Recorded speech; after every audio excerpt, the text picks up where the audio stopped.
রূপমকে একটা চাকরি দিন। এমএ পাস, বাবা নেই, আছে প্রেমিকা, সেও আর 2-1 মাস দেখবে। তারপর নদীর এপার থেকে ওপারে গিয়ে বলবে, রূপম আজ চলি, তোমাকে মনে থাকবে চিরদিন। রূপমকে একটা চাকরি দিন, যে কোনো কাজ, পিয়নের কাজ হলেও চলবে। তমালবাবু ফোন তুললেন। ফোনের অন্য প্রান্তে যারা কথা বলেন, যেহেতু তাদের দেখা যায় না, সুতরাং তারা দুর্গেয়। তমালবাবু মামাকে বললেন রূপমের একটা চাকরি দরকার।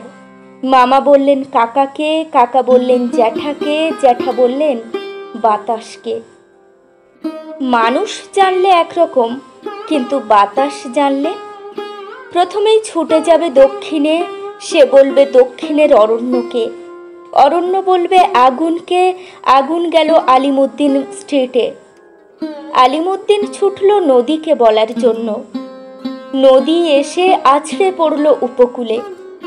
সমুদ্র হিমাচল বলে উঠল, রূপমকে একটা চাকরি দাও, এমএ পাশ করে বসে আছে ছেলেটা। কয়েক মাস বাদের ঘটনা। আমি বাড়ি ফিরছিলাম। সন্ধেবেলায় গলির মোড়ে 7-8 জনের জটলা দেখে থমকে দাঁড়ালাম।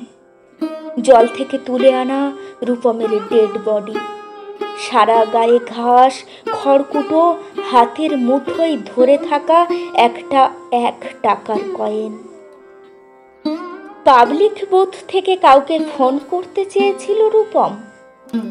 ভারত সরকারের 1 টাকা কয়েনের দিকে আমার চোখ।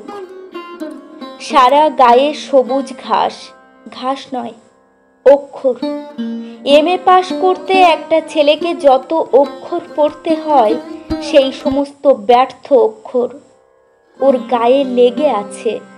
একটা ছেলেকে কেন আপনারা এমএ পাশ পড়ান? কোন আহ্লাদে 8খানা বিশ্ববিদ্যালয় বানিয়েছেন, তুলে দিন। এই কথাগুলো বলবো বলে ফোন করেছিলাম পবিত্র সরকারের। ফোন বেজে উঠল, ফোন বেজে চলল, ফোন বেজেই চলল। 20 বছর ধরে ওই ফোন বেজেই চলেছে, আরো 20 বছর বাজবে। বাতাস বলেছে অরণ্যকে, অরণ্য চলেছে নদীর দিকে। নদী উপকূল থেকে আছড়ে পড়ে বলল, রূপমকে একটা চাকরি দিন। কে রূপম? রূপম আচার্য, বয়স 26, এমএ পাস। বাঁদিকের গালে একটা কাটা দাগ আছে।